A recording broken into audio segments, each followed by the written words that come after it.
Olá a todos, sejam bem-vindos a mais um episódio do podcast Vamos Falar. Para iniciar o podcast, só para dizer que é apoiado pelo IPDJ através do programa OTL e pela Agência Nacional Erasmus, mais Juventude, Desporto e Corpo Europeu de Solidariedade.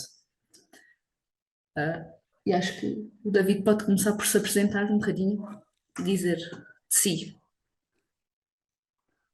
Muito obrigado pelo convite à Libermente. O meu nome é David Pel Silva. Eu fui convidado aqui por causa das estratégias do empoderamento da comunidade LGBTQIA+. Se não estou em erro, acho que é assim presentemente, correto? É isso mesmo. Portanto, posso ter aqui algum equívoco na leitura das letras, não quero cometer esse erro e agradeço caso venha a cometer algum que me façam reparo e estejam à vontade para isso. Estamos todos aqui num momento de aprendizagem de um podcast que se quer informal. Eu trabalho muito com uma população idosa e a minha área é sempre na questão do empoderamento do sénior. Ou seja, há aqui uma conexão e depois há aqui uma separação, mas nesta conexão é um empoderamento de duas comunidades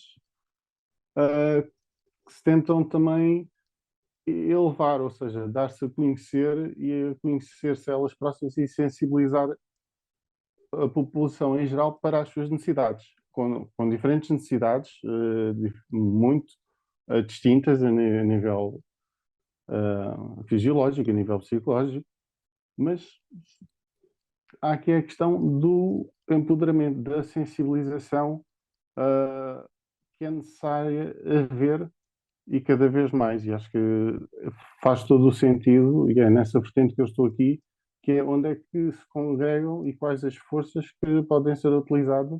E desses exemplos é aqui o podcast, que é uma forma de sensibilizar as pessoas que ouvem e também, de, se calhar, de alcançar pessoas que nunca ouviram falar deste tema, pela primeira vez serem sensibilizadas para o mesmo. Portanto, a minha área é a psicologia, portanto, eu gosto muito da área da psicologia social. Tenho um carinho especial por essa área. Assim, Não está na tipo, dúvida. Oi, tea ok.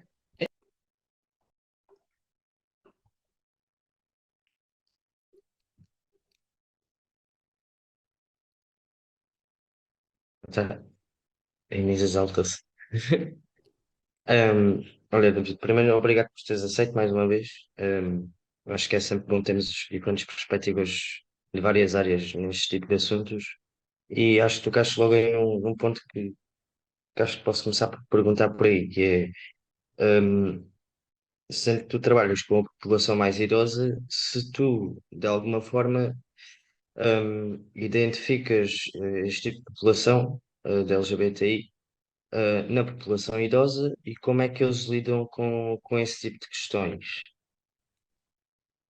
Portanto, o que eu posso referir é que neste momento já começa a haver uma maior abertura para a questão da comunidade LGBTI mais sénior. Ou seja, já existem lares só para essas comunidades. Se é algo mau ou se é algo bom, é algo que promove o bem-estar. Portanto, acho que no final da nossa vida, nos últimos anos da nossa vida, nós queremos é sentir-nos bem. E sentirmos bem, onde é que nos vamos sentir? Será neste lar específico? Pode ser, como pode ser no lar da nossa aldeia, da nossa vila, onde temos os nossos amigos de infância. Isso depois dependerá de cada um, mas haver esta hipótese para as pessoas já com mais idade é muito bom. Portanto, a nível da sexualidade na terceira idade, ainda é um tabu presente.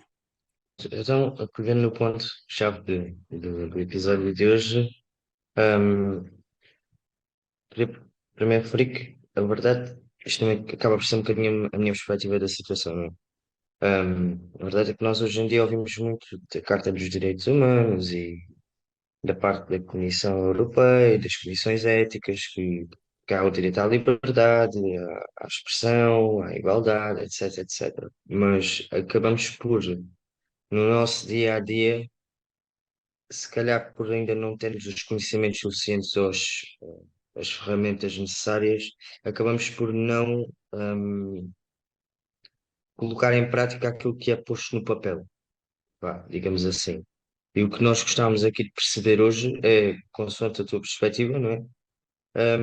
O que é que tu achas que nós, enquanto sociedade em geral, e enquanto indivíduos também, que nós acabamos por fazer parte da sociedade, nós é que construímos a sociedade, o que é que cada um de nós pode fazer para adquirir essas ferramentas, a nível pessoal e a nível de instituições e por aí afora? A nível pessoal, as pessoas devem procurar o seu bem-estar. Há pessoas que o bem-estar para elas não é um papel de liderança, há outras pessoas que para elas faz sentido liderar.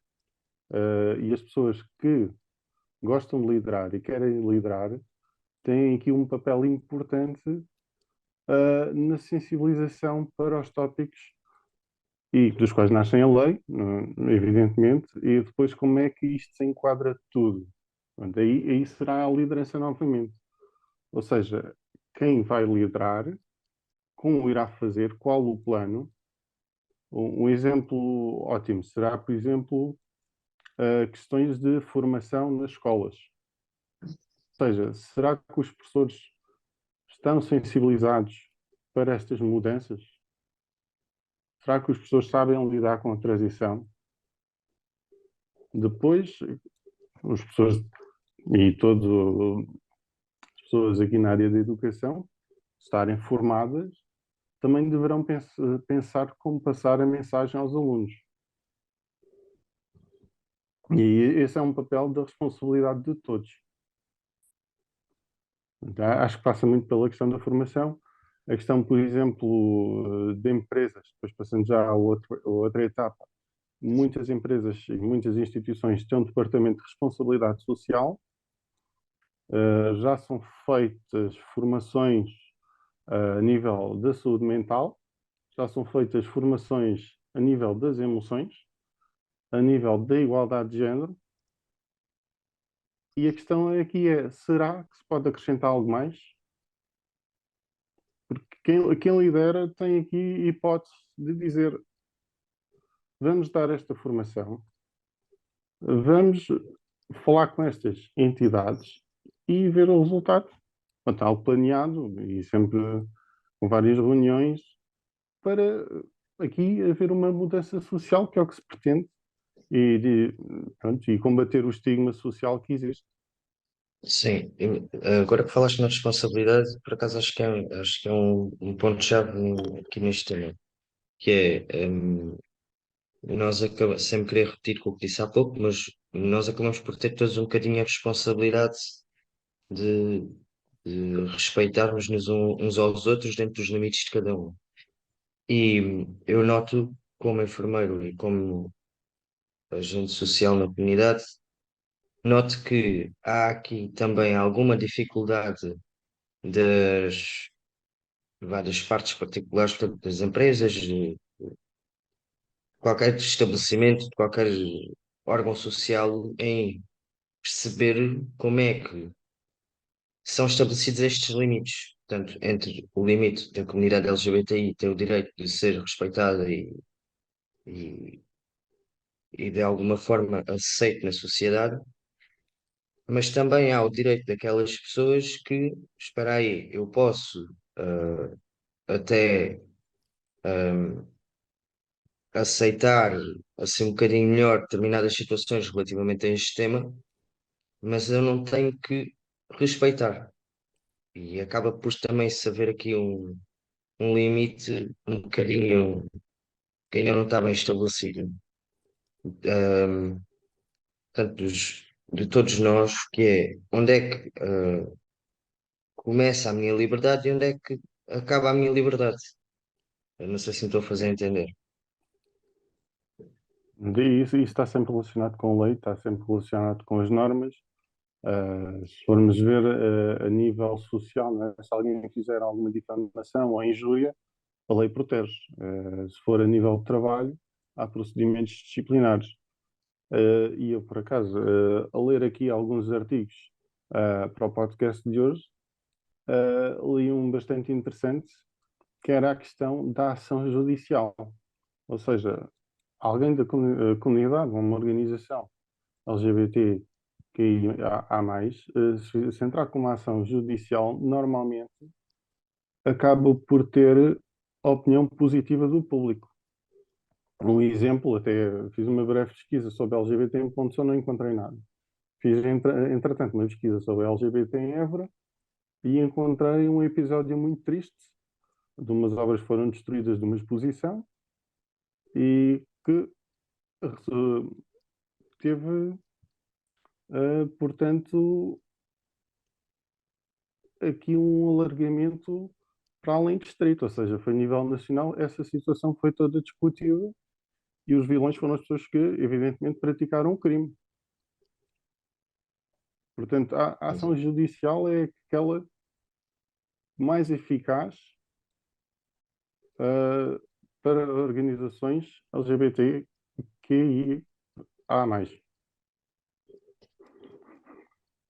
Ainda não Acho que consigo bem, dizer é tudo de seguida. assim. Mas pronto, eu até posso enviar esse artigo e se quiserem depois colocar lá na descrição, acho que fará o sentido porque permite ter uma visão diferente, que é, existem as leis e se existem as leis, porque é que eu não me protejo com as leis? Bem pensado. Mas a gente nunca pensa nisso. Eu, Acho que é um bocadinho sinceramente assim. nem tinha pensado nisso, estava mais a pensar na sensibilização, na formação. Eu também sou muito direcionado para a área organizacional, mas quando li aquele artigo, fez-me muito sentido.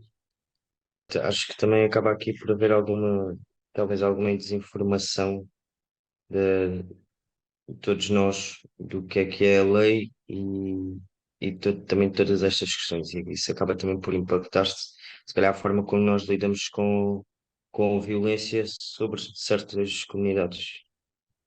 Esse é um bocado. Essa é a solução aqui em Ponte Doce, se calhar será um dos poucos espaços, para além do centro de saúde, será a APAV, onde se a pessoa se for vítima de um crime, poderá deslocar-se à APAV e terá todo o acompanhamento de qualquer pessoa. E até apoio jurídico se necessário. Se for um jovem, creio eu que tem o IPDJ que terá o apoio jurídico, se não for a nível distrital, pelo menos a nível nacional, e isso é importante. Portanto, aí no apoio jurídico terá de ser sempre uma pessoa especialista, não é? Não somos nós. Nós, enquanto pertencentes à sociedade, sabemos que existem normas, temos direitos e deveres, que as leis existem para nos proteger, para proteger os outros, evidentemente. Muitas pessoas não recorrem a essa ajuda judicial por terem medo do estigma, porque sabemos que muitas pessoas da comunidade têm medo, porque até próprio os polícias ou pessoas da autoridade fazem estigma contra eles. É por isso que se calhar não recorrem tanto à ajuda policial ou aos tribunais e tudo mais.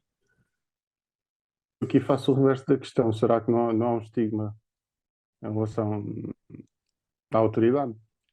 Pronto, realmente há situações com que nos deparamos mas a autoridade está para ajudar todas as pessoas.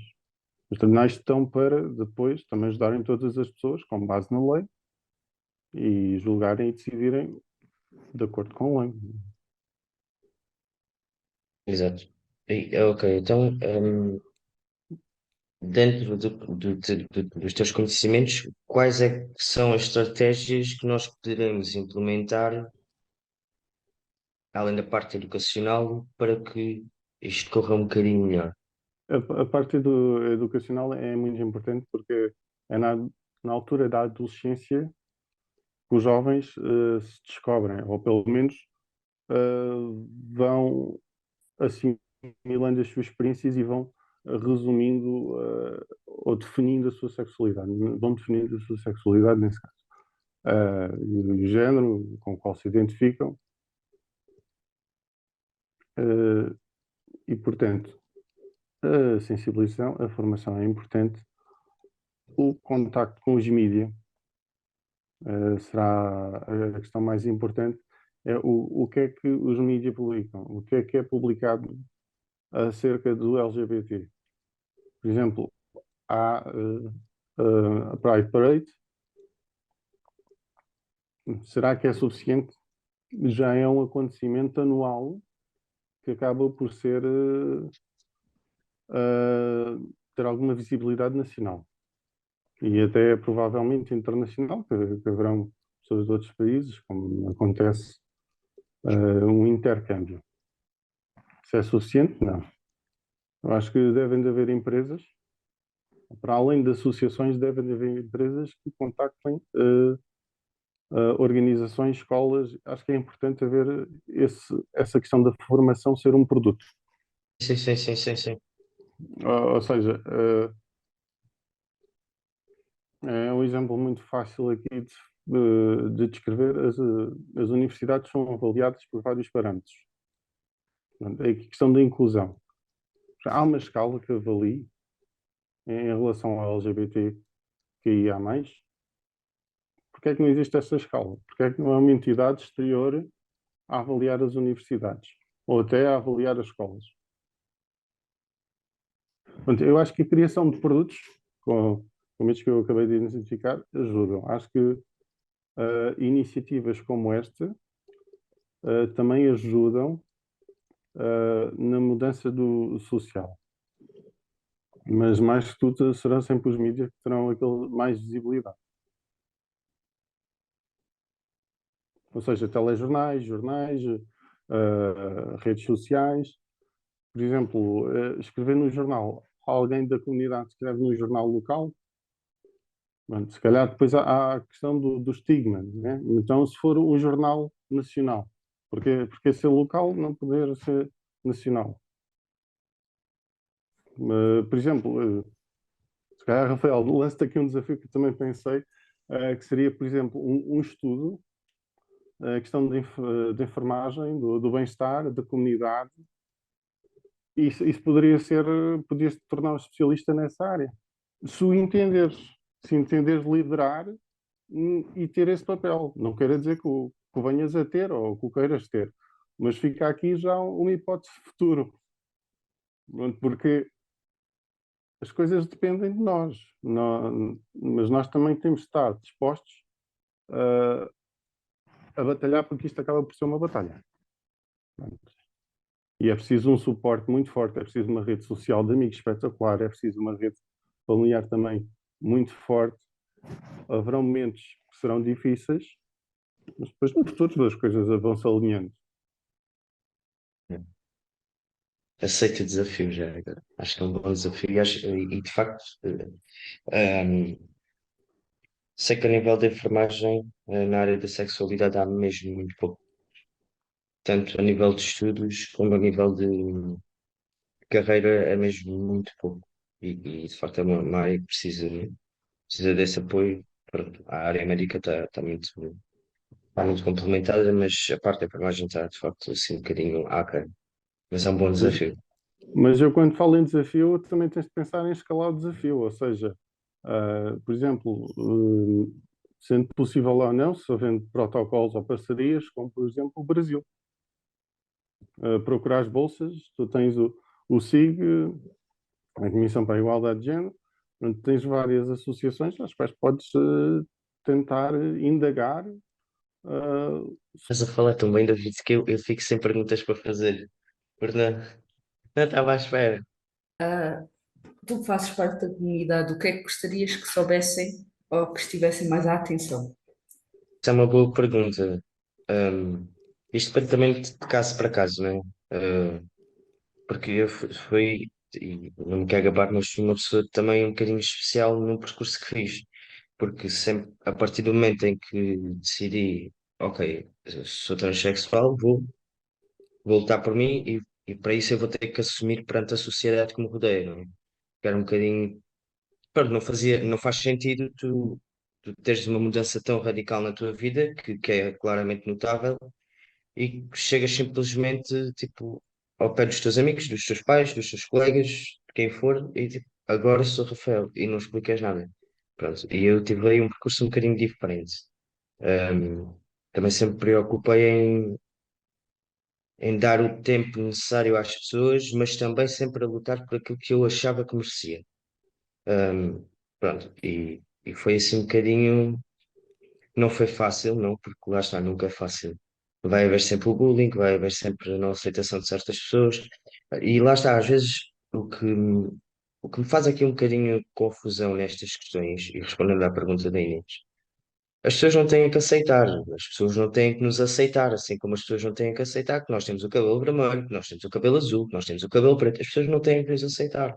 Agora, as pessoas têm que respeitar, porque se se aquela senhora ou aquele senhor vem de unhas pintadas, eu não tenho nada a ver com isso. Eu olho, pá, penso aquilo que tenho a pensar, ou digo aquilo que tenho a dizer dentro das minhas limitações para também não incomodar a pessoa, não é? Não vou chegar ali ao pé da pessoa, é pá, olha, unhas bué da feia, ou não gosto. Porque ninguém quer saber.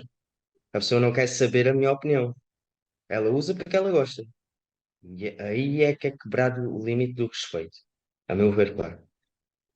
Eu posso-vos partilhar uma situação que se passou com um familiar meu, que está dentro da comunidade, que ia tipo com um top daqueles de renda, que aquilo tem um nome específico, mas eu não sei. Isso não pergunta que eu não sei. Pá, e vem um rapaz qualquer, aí vem com o trapo, um napo onde há a avó. Epá, aí a gente, claro que eu sou assim um bocadinho também, qual será a palavra certa? Não, não é bem, é protetor, vá. Claro que fui logo falar com a pessoa e disse assim: é assim, eu também não gosto do teu polo cor-de-rosa e não é isso que eu não te vou dizer isso, porque eu nem te conheço. Porque é que eu me vou dar ao trabalho sequer dizer algo que eu gosto ou não gosto sobre ti? Não faz sentido. Portanto, porque é que tu há de estar a pisar um limite de uma pessoa que tu não conheces de lado nenhum? Ao fim e ao cabo, estás só a tentar mandar abaixo a pessoa, quando tudo bem, não tens que aceitar, mas tens que respeitar aquela pessoa. Seja lá pela forma dela se vestir, seja pela forma dela andar, seja pela forma dela falar. E acho que é isto aqui, na minha perspectiva, que, pelo menos a mim, no meu processo, e aquilo que eu noto assim, pronto, à minha volta, acho que é o que falta aqui um bocadinho, é as pessoas entenderem, e não é só as pessoas, vá, ditas, vá, fora da comunidade LGBT. É um bocadinho também dentro da comunidade, porque isto acontece tanto dentro da comunidade como fora da comunidade. Isto acontece, aliás, acontece isto N vezes durante o nosso dia a dia, nem precisa ter a ver com este tema. É as pessoas perceberem que a minha liberdade termina onde a do outro começa. E isto é sempre assim um bocadinho difícil, mas isto trabalhado, e de facto o David tem razão, parte muito da educação que nós recebemos desde o secundário, desde mais pequenos em casa, o grupo de amigos que nos rodeia, os grupos de trabalhos que nos rodeiam. Portanto, é, é um bocadinho ir explicando e introduzindo às pessoas, em geral, que o aceitar é muito diferente do respeitar. Eu posso aceitar uma situação e posso não respeitar. Assim como posso não aceitar a situação e posso respeitá-la.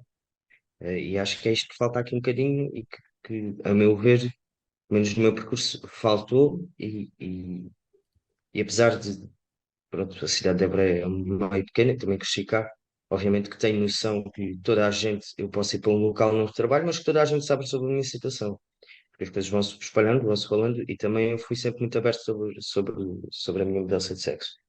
E, mas a verdade é que isso continua a acontecer. As pessoas não aceitam, e por não aceitarem, se calhar por esta falta de lidar com as suas próprias emoções, com a falta de aquele raciocínio que se chama raciocínio clínico em enfermagem, mas que se pode aplicar aqui, aquele, tentar pensar, ok, mas porque é que eu me sinto realmente assim em relação a uma situação que nem tem a ver comigo? Porque é que isto tem este impacto em mim? Um, Pronto, é isto que me faz aqui um bocadinho de confusão. As pessoas basta não perceberem que não têm que aceitar, mas têm que respeitar. E isto aqui é muito difícil, tanto como enfermeiro, como pessoa individual, como dirigente associativo, perceber como é que nós conseguimos explicar este limite às pessoas, como é que nós o podemos fazer, porque tem que ser de forma gradual, sem impingir às pessoas, porque também, ao meu ver, quanto mais impingirmos, pior vai ser. Porque as pessoas vão criar a pressão à situação. Não sei se respondi à pergunta, Inês. Que respondeste muito bem. Ah, isto é uma Gostaria pergunta só assim. Sim, pronto, de acrescentar, pronto, isso acaba por ser agressão, são chamadas as microagressões, ao fim e ao cabo. Uh, que é importante é sempre haver comunicação assertiva, perguntar à pessoa porque é que o fez, ou seja, levar a pessoa a questionar-se ela própria, se gostaria de ter ouvido o mesmo ou não, ou então dizer à pessoa, também sendo assertiva, eu não gostei do que disseste ou do que foi dito e não me senti bem. Portanto, acho que a pessoa vai também ser um pouco empática porque irá perceber, ou seja, de certo modo irá calçar o sapato do outro, ou seja, o outro ficou incomodado, está-me a dizer que ficou incomodado, e isso já me deixa a mim, teoricamente, incomodado. Pronto, mas aqui será sempre a comunicação. Claro que, evidentemente, que há pessoas que podem não ficar incomodadas, isso depende da personalidade de cada um e da percepção de cada um, mas a comunicação deve ser assertiva e deve sempre ser com a declaração do I statement, ou seja, eu, como é que eu me sinto, como é que isto me fez sentir, e pedir para não repetir, para não fazer novamente. Se calhar as pessoas terão atenção a isso ou não, mas ser sempre assertivo, tentar sempre comunicar a outra pessoa, explicar e continuar a explicar. será que todas as maneiras de empoderamento são boas? Ou há alguma que tenham em mente que seja má? Ou uma má que esteja a ser utilizada e a ser passada por boa? Algo assim que é tudo assim tão bonito como mostro, mas assim. Espera, qual é que é o problema? O problema é sempre as pessoas que lideramos, ou seja, uh, como nas empresas, como nas instituições, ao recrutamento e à seleção, a comunidade em si também tem de escolher as pessoas que estão mais aptas para levar os projetos para a frente, para avançar, para ter resiliência. Haverão sempre momentos de frustração, haverão sempre momentos de conflito e de tensão e que têm de ser resolvidos. Se trabalharem todos para o mesmo, são facilmente ultrapassáveis. Se trabalharem com fins diferentes, com agendas diferentes, evidentemente que o conflito irá escalar. Portanto, e o que convém é que haja sempre um esclarecimento, ou seja, do que é que se pretende, qual é que é o objetivo, como o Libermente. O Libermente tem missão, tem os valores, tem visão. Isso é muito importante em qualquer organização, porque é por aí por onde nos guiamos. Portanto, e no Liberamente um dos valores é a inclusão. Estamos todos os dias para ter, sentir que toda a gente está incluída, temos pessoas de todas as áreas, e é isso que tentamos fazer. Só quero acrescentar isso. Eu quando digo, pronto, se há pessoas que não estão na mesma sintonia, é tentar perceber porque é que não estão na mesma sintonia e elas tomarem decisão de quererem continuar no rumo que se pretende ou então seguirem um outro rumo diferente, o rumo delas. Portanto. Ou seja, tentar perceber qual é que é o grupo nuclear e quais são as pessoas que se calhar poderiam estar noutro género de empoderamento. Se calhar fará sentido para essas pessoas outra alternativa que não aquela onde elas estejam naquele momento. É Não é. isso um bocado o que eu duvido. Oi, desculpa. Desculpa. Diz. Eu só queria dizer que não é exclusão. Aqui é simplesmente arranjar uma solução para cada um. Porque cada um tem as suas dificuldades, tem os seus problemas, tem a sua forma de se relacionar e se calhar vai por um caminho que não é o caminho que gostaria de seguir e pode ir por outro caminho. Ou seja, a liderança também deve dar a alternativa, deve dar a solução. Ou seja, não me parece que estejas aqui bem, mas se calhar vamos ver aqui as tuas competências, as tuas aptidões e se calhar és melhor nesta associação e vou-te pôr em contacto com outra pessoa. E acho que isto é que é a liderança.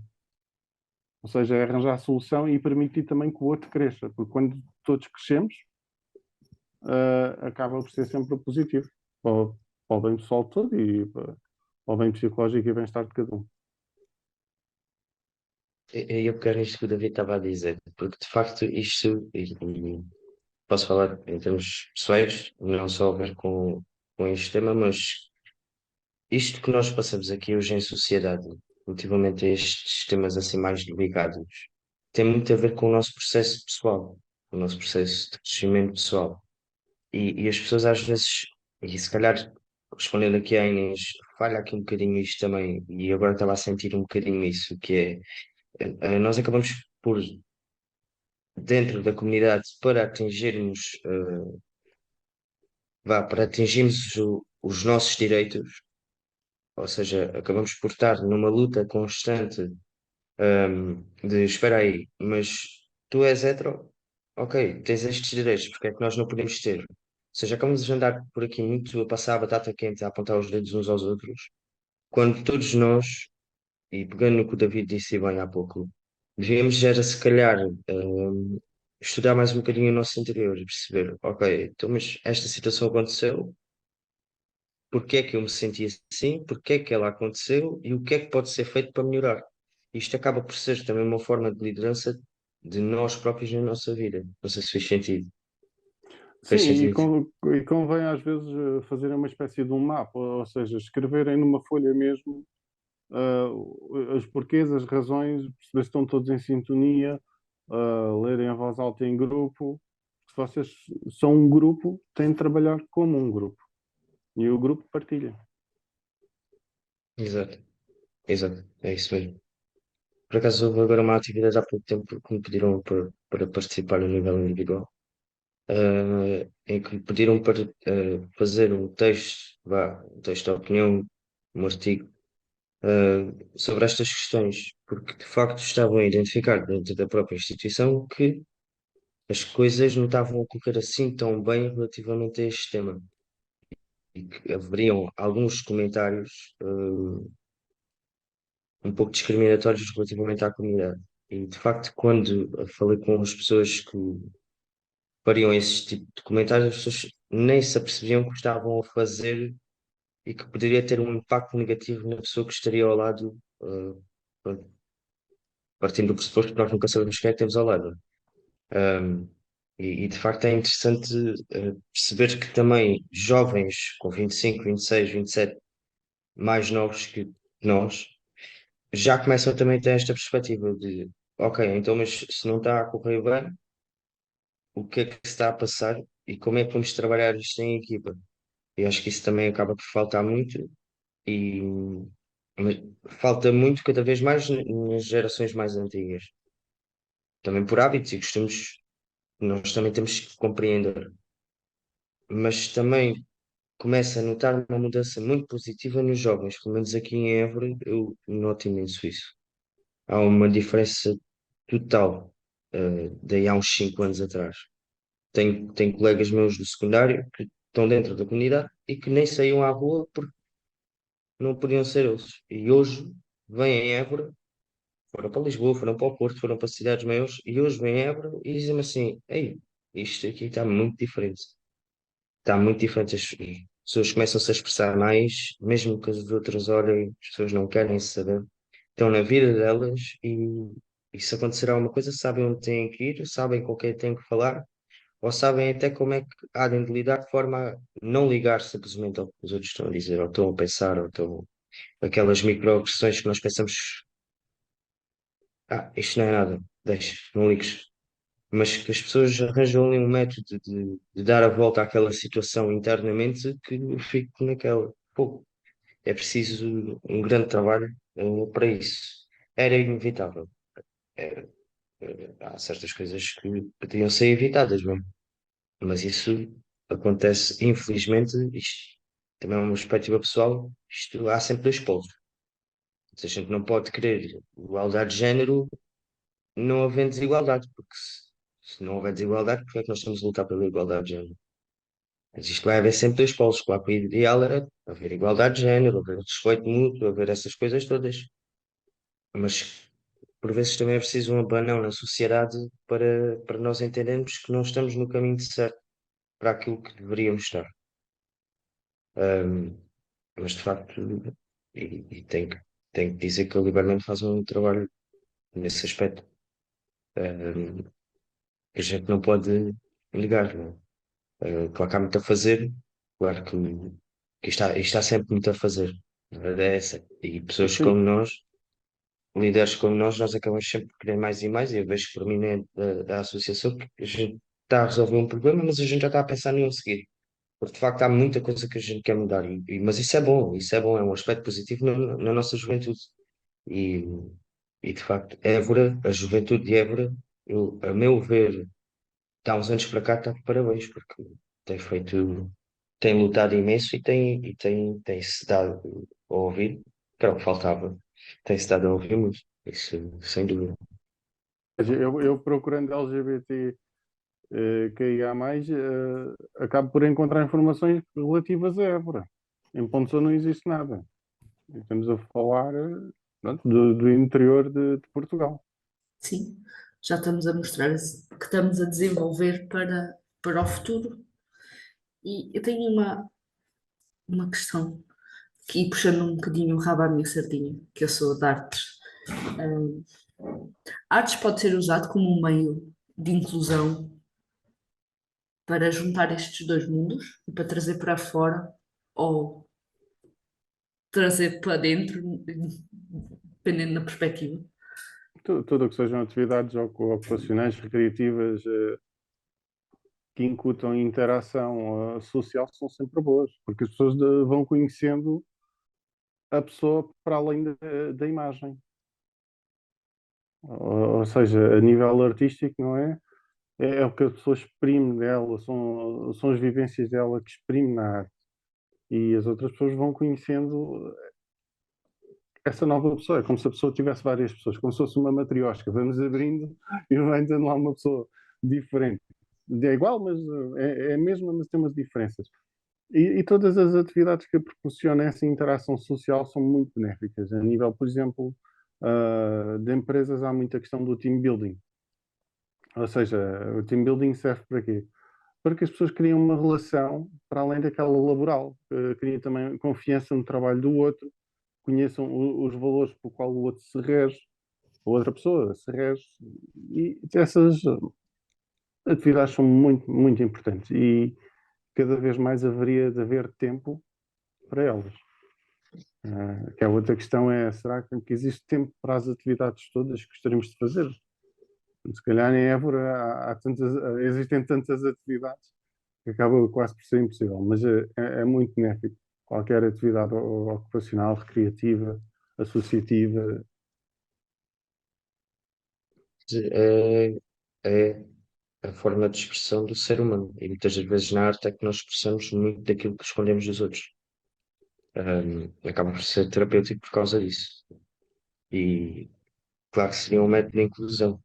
Isso em qualquer tipo de aspecto, não precisa ter só nisto, mas porque acaba por chocar, percebem? Acaba, por exemplo, ninguém vê isto. Foi uma pessoa que por acaso comentou isto comigo ontem e de facto é verdade. Ahm, ninguém vê um homem a ser tocado inapropriadamente por uma mulher e ninguém acha que o homem está incomodado. As pessoas acham que o homem pode, que é mais provável que esteja a gostar.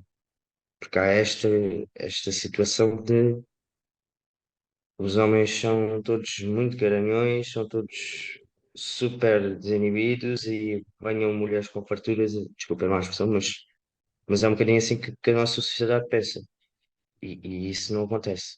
Não acontece de todo. Por experiência própria também posso dizer que já fui assediado por mulheres e que tive que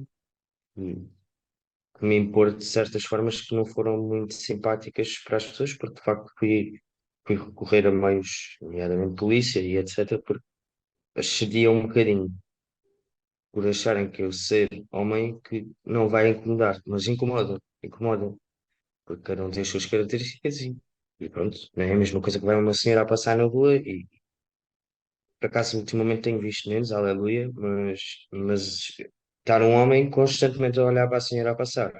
Isso é falta de. Lá está, estamos a invadir a privacidade da pessoa e nós podemos achar que a pessoa não está a notar, mas a pessoa está a notar. E é isso que a arte também nos permite fazer, é chocar o mundo. E isso é sempre positivo. Isso é sempre positivo, Inês. Se quiseres fazer alguma coisa, a gente faz alguma coisa nesse sentido. É aceito. Demora um bocadinho a fazer, porque eu gosto de pensar no que estou a fazer. E uma sugestão para fazerem seguro das obras. Porque da última vez houve vandalização e se houvesse um seguro, as pessoas pronto, teriam assegurados alguns valores. Portanto, se fizerem uma exposição pública, acho que com um seguro nas obras de arte será uma medida protetora. E devia ter sido uma mais-valia, mas eu penso que foi a primeira edição de ser feito algo assim do género. Por isso acho que aprenderam com os erros. Acho que na próxima edição é só melhorar. Mas sim, Ficou sempre. Penso que uma das artistas, não é? A Ana, ela voltou a publicar a obra dela, não foi? lembro-me desse episódio. Ela voltou a publicar através de um, como capa de um livro ou de um artigo de exposição, não foi? Se não me engano. Acho que o Rafael deve saber um bocadinho mais que ele. Depois a pessoa, e acho que é isso que deve acontecer, que é assim, quando nós pretendemos ter um impacto com a finalidade de ter mudança numa sociedade, seja pequena ou grande, isto vai haver sempre pessoas que vão tentar abater a situação. E nós temos que aceitar isso. A gente não pode estar aqui com brincadeira e pensar que isto é tudo normal, coisas que as pessoas não se lidam com isso e, e afins. Agora, e nós também temos que pensar, e nomeadamente o Pride aqui de Évora, e eu fiz questão até de comentar isso com uma das pessoas do Pride, que é, independentemente do que tenha corrido mal, a estratégia aqui é continuar a fazer até dar certo. Pá, é estudar, ok, isto não correu bem. Agora, se tivermos que arranjar um seguro, a gente arranja um seguro. Pá, é chato, lá está, não era o ideal, não é? Pronto. Mas é continuar até não fazer confusão. Quando deixar de fazer confusão, aí nós temos o nosso papel cumprido. E isso seja a que tipo de mudança for. As mudanças são sempre assim muito complicadas para qualquer tipo de situação, para qualquer tipo de pessoa. O importante é mesmo não desistir, porque se nós, por uma situação não correr bem, se vamos desistir, então aí não, então fomos completamente abatidos. Às vezes também é uma questão de estratégias mentais e de estratégias de coping. sim, Um, e aqui a questão, quando digo seguro, não quero dizer que não possam ser pedidos apoios para pagar o seguro. Porque não? exato, Ou seja, preciso de um seguro. Mas se calhar vou pedir um apoio ao município, porque da última vez correu mal, não é? E o município tem de salvaguardar também as atividades que acontecem. Porque não? exato. Então pedir a outra associação que tenha mais conexão com a comunidade, ou seja, é procurar alternativas. Exato. Não parar, mas sempre procurar alternativas, apoios, fundos, e acho que isso é cada vez mais importante. Não nos damos por derrotados, porque isto, eu sempre ouvi dizer isto. Eu trabalho com idosos agora durante algum tempo. E eles sempre me disseram isto, e de facto é verdade. Na vida só não há solução para a morte. Portanto, é aquilo que eu devia estar a dizer, é ir arranjando soluções, dar a volta às situações. Dá trabalho, dá, mas eu não quero que nada dá trabalho na vida. Eu acho que é do género. As pessoas já tiveram a maior batalha da sua vida. O resto são batalhas pequenas. Exato, exatamente.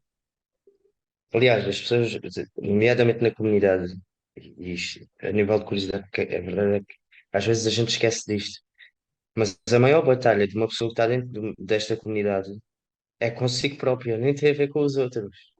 Porque quando nós aceitamos que somos diferentes e que que infelizmente temos que lutar pelos nossos direitos em determinadas situações. Mas quando nós aceitamos isso, a verdade é que não há ninguém que nos vá parar. Isto acaba por ser aqui também uma mentalidade beast, vamos deixar passar a palavra em inglês, mas é este tipo de mentalidade que as pessoas dentro da comunidade têm que ter. E isso também falta aqui muito de ser trabalhado, principalmente nos mais jovens. Que é, ok, as coisas não estão a correr bem, eu não estou a gostar do sítio onde estou, não estou a gostar de como me estão a tratar, mas porque é que eu não estou a gostar? Voltamos sempre aqui um bocadinho ao mesmo.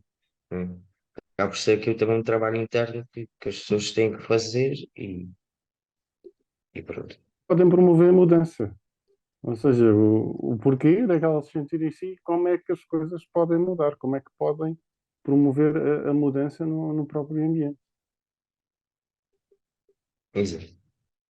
Até porque essa mudança muitas das vezes é feita exatamente neste ponto crucial de aceitação de nós próprios, que essa mudança acaba por acontecer à nossa volta. Eu notei isso muito. Foi ao início, quando assumi a minha mudança de sexo, perante, nomeadamente no meio académico, perdi ali algum tempo a lutar pelo meu direito de ser respeitado, mas quando simplesmente deixei passar a situação, pensei assim, ok, isto não vai funcionar assim, o que é que eu posso fazer? Ok, mas porque é que isto me incomoda? Qual é o problema? Porque se isto me está a incomodar é porque eu estou com algum problema interno. Portanto, vamos lá aqui tentar perceber se isto realmente sou eu ou se é mesmo as pessoas à minha volta e aí tem que ser trabalhado a nível de escola. E quando eu percebi que o problema era mesmo meu, aquela não aceitação da opinião do outro, porque vai contra aquilo portanto, a não aceitação, que infelizmente também é uma coisa que hoje em dia está aqui um bocadinho difícil de manobrar, principalmente nos mais jovens, que é o não aceitar dos pares. Quando eu percebi que isso não ia afetar nada do que eu estava a sentir, não ia mudar nada da minha situação, comecei a ter determinada postura e determinada atitude, e as pessoas também começaram a pensar assim: espera lá, pronto, é só o Rafael, já não era só qualquer coisa, não, é só o Rafael. O Rafael é só o Rafael. E isso também permite, essa mudança de atitude partiu de mim, também acabou por ter esse impacto nas pessoas à minha volta e acabou por gerar ali mais aceitação perante a situação. Portanto, isso também, eu acho que há aqui há vários fatores que podemos trabalhar, vários fatores envolvidos, e por isso é que também a situação acaba por ser um bocadinho difícil de se melhorar assim tão de repente. Né? Isto também não podemos ser malucos e achar que vamos aqui melhorar isto já aqui assim, porque não vai acontecer. Não vai ter que ser uma mudança gradual. Sim, e essa visão é gradual e longitudinal, ou seja, 5 anos, 10 anos, tem-se de pensar nessa questão, não é? As diferenças, não é? Vão sempre surgindo nas novas gerações, porque as novas gerações ah, ensinam muito às antigas. A questão é que a aprendizagem não é imediata, ao fim e ao cabo. Um bocadinho à parte. Para ensinar a reciclar não faziam coisas direcionadas para as crianças ensinarem aos pais. Podiam começar a tentar interagir assim dessa forma, mas ao certo ponto já estaríamos também a chegar a outro nível, né? Que é outra coisa que hoje em dia também é muito falada, que é a que altura é que se deve começar a ensinar isto às crianças, a que idade é que devíamos começar a tirar dúvidas ou a dar dúvidas às crianças, porque ao fim e ao cabo eu até aos meus 12, 13 anos nem fazia questões sobre isso, para mim toda a gente era igual. Eu acho que só comecei a questionar o que é que eu sou, o que é que eu gosto a partir daí, principalmente no secundário. Então é uma linha muito ténue do que é que podemos fazer. Podemos ensiná-los sobre a comunidade, sim, mas o que é que podemos fazer para não começar também a atrapalhar a sua mentalidade? Porque eles também estão a crescer, vamos ser sinceros. Se me falassem disso, sem dúvida, eu ia. Mas isso também sou eu também eu sou uma criança um bocado estranha. Mas até que ponto é que podemos começar a educar as crianças na escola para começar cedo, na juventude, porque sabemos que muitas destas crianças, algumas começam cedo a ter dúvidas. Como é que chegamos logo aí sem que afete também outras crianças que se calhar não têm a maturidade nem a mentalidade para digerir isso ainda? Isto é aquela questão que nunca ninguém quer a ser questionado, mas eu respondo a isso facilmente. Portanto, as questões relacionadas com a sexualidade acontecem na adolescência. Portanto, eh, nessa altura, as crianças, ou melhor, os pré-adolescentes e adolescentes, já têm um contacto muito grande eh, com o mundo digital, com o mundo virtual, com as redes sociais, e eles próprios já procuram informação. O que deve haver nas escolas é sempre um técnico de saúde, ou uma parceria com um centro de saúde e ter o gabinete de psicologia aberto, ou seja, deve ser dito às crianças. Se vocês tiverem questões pessoais, portanto, e aqui com a autorização dos pais, né, porque as crianças também têm de falar com os pais, e irem depois ao gabinete da escola para terem também privacidade, porque a ação de sensibilização para jovens pode levar a momentos muito desagradáveis. E se calhar temos de pensar em respeitar cada um e a individualidade de cada um. A minha proposta seria sempre nesse sentido. Alguma escola que queira oferecer algo mais e ser uma escola mais inclusiva é ter o gabinete de psicologia aberto a questões de sexualidade, mediante a autorização dos pais, porque as crianças, os adolescentes devem falar com os pais para ir às sessões. Pronto, e depois há aqueles pais que se calhar preferem pagar uma consulta privada do que uma consulta na escola. Portanto, é isso, se o psicólogo de psicologia educacional não se sentir à vontade, então ir reencaminhar para alguém que tenha uma especialização em sexologia e em psicologia clínica e da saúde. Aqui, vou falar enquanto profissional de saúde.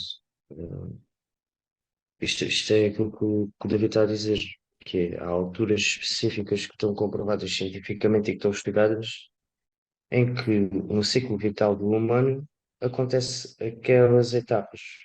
E nós temos de ter sempre isso em atenção. Agora, se uma criança, por exemplo, que é muito raro acontecer, e a verdade é essa, porque as crianças com 5, 6, 7 anos, a não ser que o problema seja com elas não vão querer saber desse tipo de questões, porque elas não estão para aí viradas. Elas estão viradas para ir brincar, estão viradas para fazer determinados jogos com aquele amigo, com aquela amiga. Elas não querem saber disso.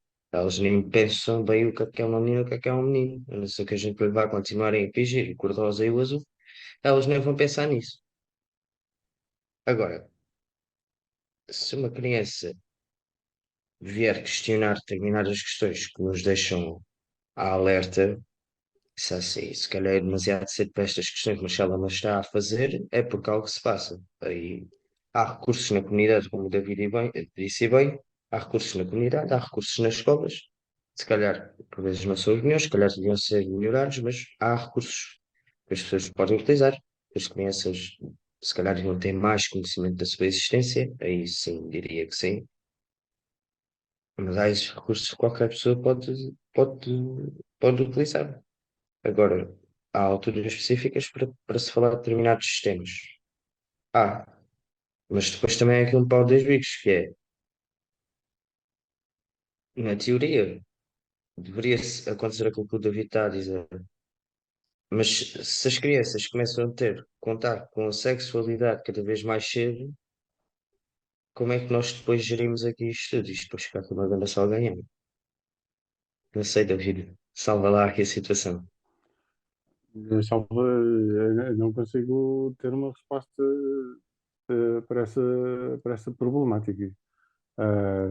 Portanto, existem várias soluções. Uma solução será, por exemplo, as ciências naturais, quando falam já no segundo ciclo, sim, em relação à genitália, fazerem a diferença entre o sexo e o género, ou seja, explicarem as pessoas quando nascem com o sexo que é atribuído, sexo masculino ou sexo feminino, e que mais tarde podem se identificar com outro género, ou com o género, com o mesmo género ou com o género contrário, e falarem da questão do cis ou do trans.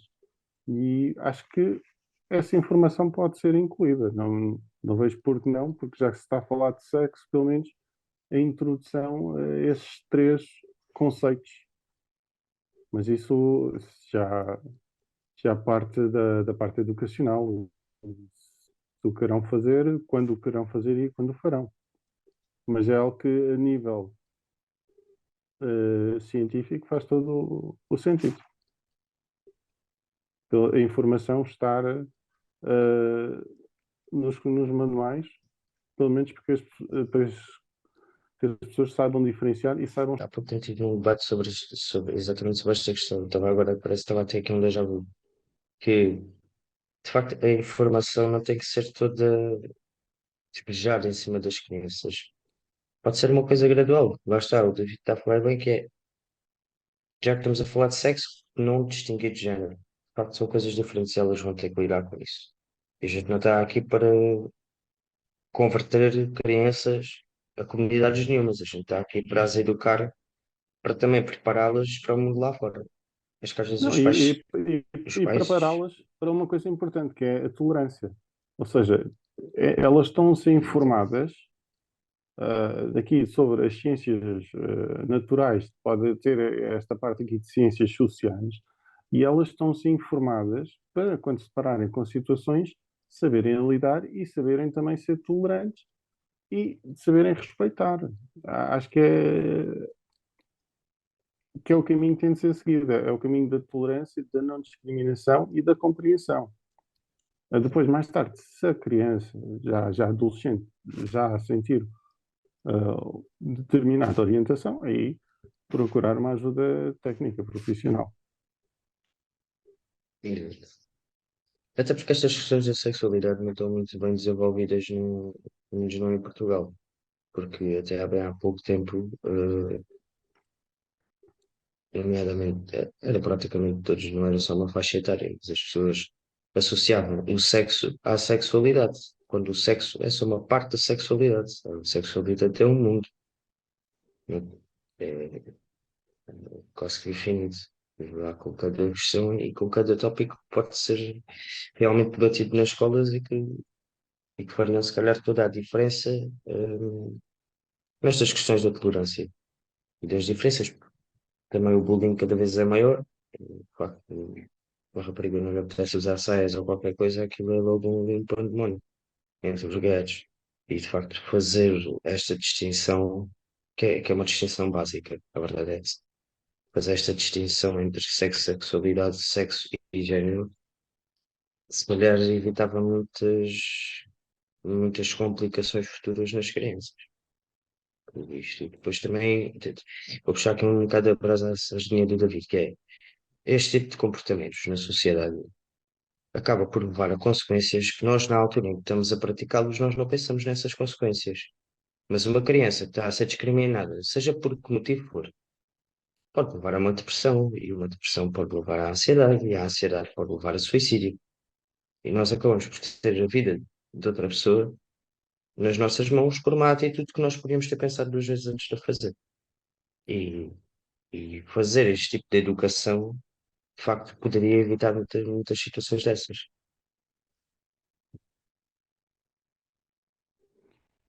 E a ideação suicida é muito grande na comunidade. Isso também é algo que tem de haver sensibilidade para e haver sempre alguém que possa auxiliar, apoiar a pessoa nesses momentos. Aqui puxando pelo livremente, nós tivemos há pouco tempo, quero dizer, há 2 dias, acabou um Erasmus, uma atividade que nós estávamos a promover sobre violência e bullying, e até tínhamos um médio, que era usar o desporto como forma de inclusão. Mas, desculpe, bullying altera muita coisa no teu cérebro, principalmente em criança. a tua maneira como reages às coisas, tu começa, é o trauma, pronto. Causa trauma, causa alterações ao teu cérebro. Tu deixas de reagir a certas coisas que se calhar uma pessoa normal reagia normalmente, mas Sim. tu perdes essas reações porque já não estás habituada, porque levaste tanto bullying e também perdes às vezes o teu ser, entre aspas, perdes aquela coisa que te torna especial, entre aspas, porque levaste tanto bullying por causa daquela coisa específica, às vezes, às vezes é só porque as crianças querem ser más, mas tu tens uma coisa específica em ti e as crianças conseguem achar aquela coisa umas nas outras e lutam e fazem violência com isso e chamam de nomes. E isso, tu perdes isso e depois tu no teu futuro vês-te a ser difícil tentares achar aquela coisa outra vez e, e tu dás conta que tu não consegues ser tu porque tens aquilo a prender-te. Por isso, se as crianças no secundário, então o bullying no secundário torna-se ainda pior, principalmente quando toda a gente está à procura do seu ser, do que é que eu sou, e já estás a envolver questões de sexualidade e mais as outras coisas que tu, quando és adolescente, tens a tendência a procurar. A violência torna-se ainda pior porque eles vão pegar. Agora não gostas disto. O meu pai em casa diz que se és larilas, ui, tens que levar porrada. Começas a desenvolver ainda mais isso. E a violência hoje em dia está a ficar cada vez mais usual no secundário. Eu não sei se é tanto até o nono ano, não tenho visto, mas no secundário é quando ouvimos mais bullying e ouvimos mais a tendência a recorrer à violência. E as pessoas não sabem o quão grave é isso, porque o bullying altera-te o cérebro de uma maneira que te afeta para o resto da vida. Não é só ali uns anos até resolveres, não. Tu vais ter que continuar a tentar resolver estes problemas para o resto da tua vida e vai-te afetar até tens quase 60 anos e um dia vais pensar nisso e estás a fazer qualquer coisa que te vai mandar para trás, só aquele pensamento. E aí acho que é isso que hoje a juventude não pensa nas consequências das suas ações e não pensa o quão isto pode afetar um indivíduo. Uma pessoa que pertence à comunidade, evidentemente, se for vítima de um bullying consecutivo, que vai escalando cada vez mais na violência e na repercussão social, portanto, levará a situações que ninguém deseja, e o combate ao bullying torna-se cada vez mais difícil com esta questão do cyberbullying. Portanto, é outra componente. Os telemóveis já começam a ser proibidos na escola, já se começam a tomar medidas tardias, mas eu acho que será sempre assim. Serão sempre tomadas medidas, levarão algum tempo, mas quando forem tomadas terão benefícios para as pessoas. Vou deixar aqui, não sei se querem acrescentar mais uma coisa, mas Inês, depois qualquer coisa fazes aqui um cortezinho.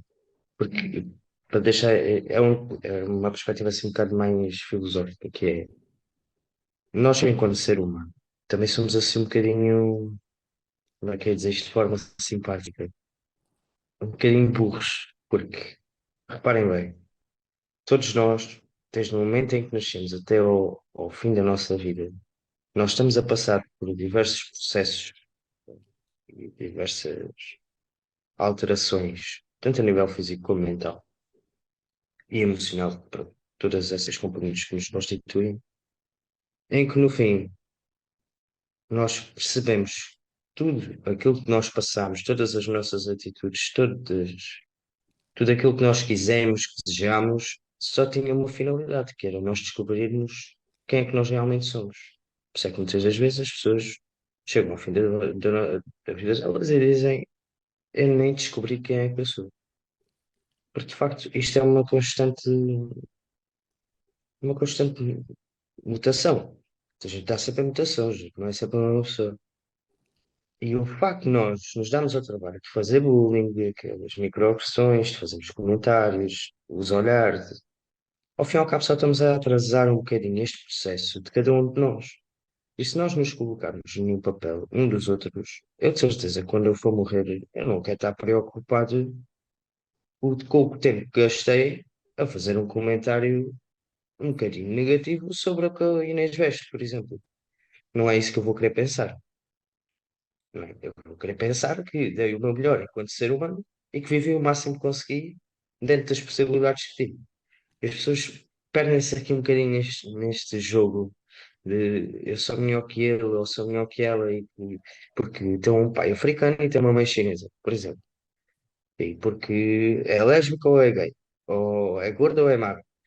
E acabam por realmente faltar aqui esta empatia, principalmente na parte jovem, porque de facto é uma coisa que se tem vindo a agravar. Esta falta de empatia de pensar o que é que seria passar por isso. Isso quando eu chegar ao final da minha vida, sequer estar a pensar nos erros que eu cometi. Eu não quero estar a pensar que, ok, eu cometi erros, mas eu estive a trabalhar neles e de facto, e desculpa, fiz a atitude que fosse necessária.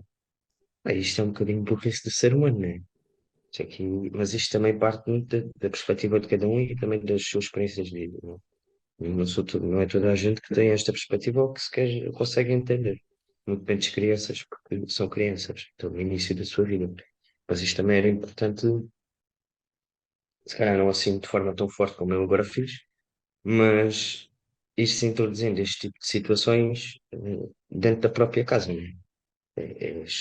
Seja as pessoas que fazem, seja as crianças que fazem bullying, como aquelas que sofrem de bullying. Que é, filho, filha, tu queres mesmo importar com essa situação ao ponto de ficares mal e de te ir influenciar no teu futuro? Se calhar não queres. Mas isto era preciso aqui umas grandes alterações e aqui umas grandes. É preciso maturidade. E acaba por faltar muito isso na nossa sociedade também. Por estas questões todas que a gente aqui tem levantado. Mas pronto, é uma perspectiva pessoal. Isso é um bocado forte. Desculpa, não. Eu acho que a dinâmica escolar já se está a adaptar. Portanto, e daqui a uns anos, se calhar as coisas serão completamente diferentes do que são hoje em dia. Portanto, hoje em dia já há proporções que há uns tempos atrás seriam ultrapassáveis e hoje em dia acontecem com bastante regularidade.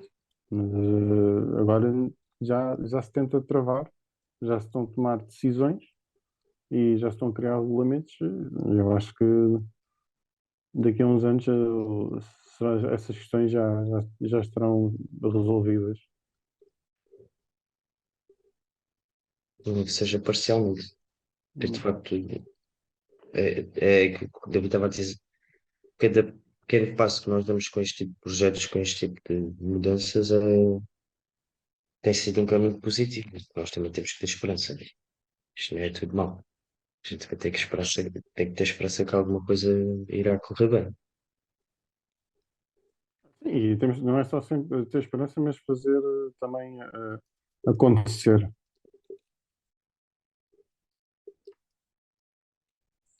Eu acho que estes duas interjeições é um bom momento para fechar aqui esta discussão neste episódio. Muito obrigado, Anos. Eu gostei de estar aqui convosco. Portanto, e o maior sucesso para o podcast. Obrigado, David.